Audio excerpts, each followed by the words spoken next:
हिरण्यकश्यप तपस्या के लिए निकला। तो जब तपस्या करने गया तो पर्वत पर तपस्या कर रहा था। तो तप करते करते जैसे वो ओम ब्रह्म देवाय बोले, तब तक एक वहां पे तोता आ गया, वो नारायण बोले। तो ये ब्रह्मा बोले, वो नारायण बोले। अब क्रोध आ गया और तपस्या छोड़ करके पत्नी के पास आ गया, मार दूंगा तोते को। तो पत्नी ने कहा क्या हुआ सरकार? बोले आज एक तोते ने मेरी तपस्या भंग कर दी। बोले क्यों? बोले वो तोता मेरे शत्रु का नाम ले रहा था। अब कयाधु के मन में आया कैसे भी हो, शास्त्र मैंने पढ़े हैं, कयाधु बड़ी भक्त थी, शास्त्र पढ़े हैं, शास्त्र कहता भाव से जपे चाहे कुभाव से जपे, भगवान का नाम जपोगे तो कल्याण होगा। अब कयाधु कहती सरकार बताओ क्या हुआ? बोले वो तोता बार बार नारायण नारायण बोल रहा था। कयाधु ने कहा सुनाई नहीं दिया क्या बोल रहा था? अरे नारायण, ये नारायण कौन है? अरे वही हरि, अभी कह रहे थे नारायण, अब कह रहे हो हरि। हरि कौन है? बोले वही विष्णु। अब हरि नारायण विष्णु के चक्कर में पति ने भगवान का 108 बार नाम बुलवा लिया अपने पति से, पत्नी ने। उसी समय हिरण्यकश्यप ने अपनी पति के साथ में संसर्ग बनाया, प्रहलाद जी के गर्भ में स्थापित हुए। एक बात बताऊं आपको माताओं, आप यदि चाहती हो आपका बच्चा भक्त बने, आपका बच्चा भगवत भक्ति का गुणानुवाद करे, तो गर्भ धारण बड़ी सावधानी से करना। 16 संस्कारों में पहला संस्कार है गर्भ धारण, गर्भाधान संस्कार। आज जानवरों की तरह प्रवृत्ति हो गई इंसान की साहब, हम जानवर जैसे बनते जा रहे हैं।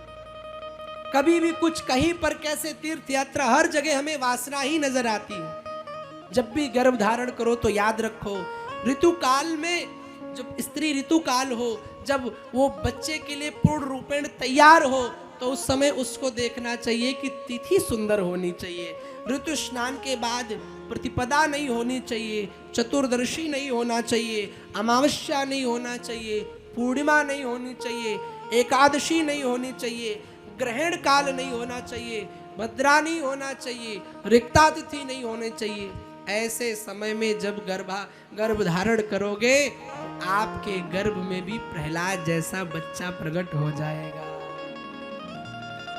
दूसरा संस्कार, गर्भाधान संस्कार के बाद दूसरा संस्कार होता है 3 महीने के अंदर, उसको बोलते पुंसवन संस्कार। इस संस्कार में गर्भ में बच्चे का मस्तिष्क का विकास हो रहा होता है। तो जब गर्भ 3 महीने का हो जाए तो अच्छे अच्छे भजन सुनो, अच्छी अच्छी कथाएं सुनो, अच्छे अच्छे प्रवचन सुनो, तो बच्चा भी वैसा ही बनेगा। और आजकल की मम्मी जैसे गर्भ में बच्चा आया, डॉक्टर ने कहा बेड पर रेस्ट करो, बेड रेस्ट चाहिए, तो बेड पे बैठ गई और गाना लगा लिया पल पल न माने टिंकू जिया। अब टिंकू जिया सुनोगी तो बच्चा प्रहलाद जैसा होगा। अब सैया रहते जमुना पार सुनोगी तो बच्चा ध्रुव जैसा नहीं होगा, फिर बच्चा भी वैसा ही होगा, जन्म लेते ही यो यो करेगा, ऐसे यो यो नहीं करेगा, चरण नाय दबावे। बड़ा खुला महाराज तुमको मिला है। गर्भ में जब भ्रूण हो, बच्चा हो, तो अच्छा अच्छा सत्संग करो। उसके बाद में तीसरा संस्कार 6 महीने में होता है, जिसको बोलते सीमंतोनयन संस्कार। इस समय बच्चे के 3 महीने में बच्चा का विकास होता है मस्तिष्क का।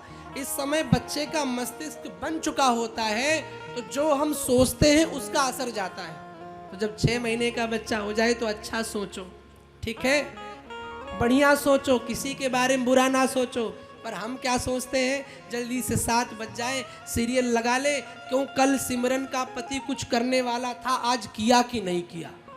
मैया यही चक्कर में पड़ी रहती है। वो कौन कौन से सीरियल आवे, हमें तो नाम नहीं। हम बहुत छोटे थे तब उतरन आता था, अरे उतरन क्या चाहिए एक बार जोर से बोलना पड़ेगा। तब जब उतरन आपके जीवन में आएगी तो बच्चा कहाँ ध्रुव जैसा बनेगा। ये बात हंसने की नहीं है, बड़े चिंतन का विषय है कि हम आज 16 संस्कारों को भूलते जा रहे हैं। हमें सिर्फ 2 ही संस्कार याद है, एक शादी और थोड़ा बहुत अगर 20-22 साल का बच्चा हो गया तो जनेऊ। यज्ञोपवीत ब्राह्मण का 9 वर्ष में होना चाहिए, क्षत्रिय का 11 वर्ष में होना चाहिए। पर अब यज्ञोपवीत कब होता है? शादी के 2 दिन पहले या शादी के 6 महीना पहले, जब तिलक होता है। महाराज है ना सही? अब वो भी कपड़े के ऊपर से डाल दिया। जो ब्राह्मण गायत्री नहीं करता है, शास्त्र कहता है उसके अंदर से ब्रह्म तेज नष्ट हो जाता है। वो ब्राह्मण फिर पूजनीय नहीं रहता है, जो गायत्री का उपासक नहीं होता है। तो भैया यज्ञोपवीत भी अच्छे, अपने 16 संस्कारों को अपनाओ।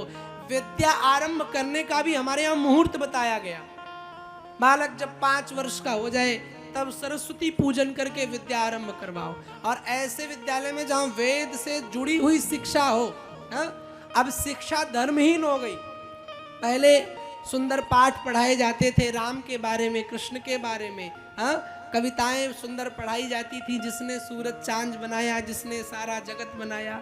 अब तो बच्चा पढ़ता है Johnny Johnny yes papa, eating sugar no papa, open your mouth ha ha ha हा। अब ट्विंकल ट्विंकल पढ़ेगा तो कहां से राम के पग चिन्ह पर चल पाएगा? भैया स्कूल में कुछ भी पढ़ाया जाए, तुम सब माताओं 1 घंटा कम से कम घर में बिठा के अपने रामायण की कथा, अपने गीता की बातें, अपने पुराण की बातें बच्चों को जरूर पढ़ाओ। नहीं तो आने वाले समय में कहीं ऐसा न हो हमारे राम और कृष्ण केवल व्हाट्सएप और फेसबुक में सीमित रह जाए। अपने बच्चों के अंदर राम को बिठाओ। नहीं तो बच्चे पूछेंगे मम्मी हु इज राम, और 40% अभी ऐसा समाज बन गया महाराज जी, जिनके घरों में बच्चों को नहीं पता कि कृष्ण की माँ का नाम क्या था। अब भी नहीं पता।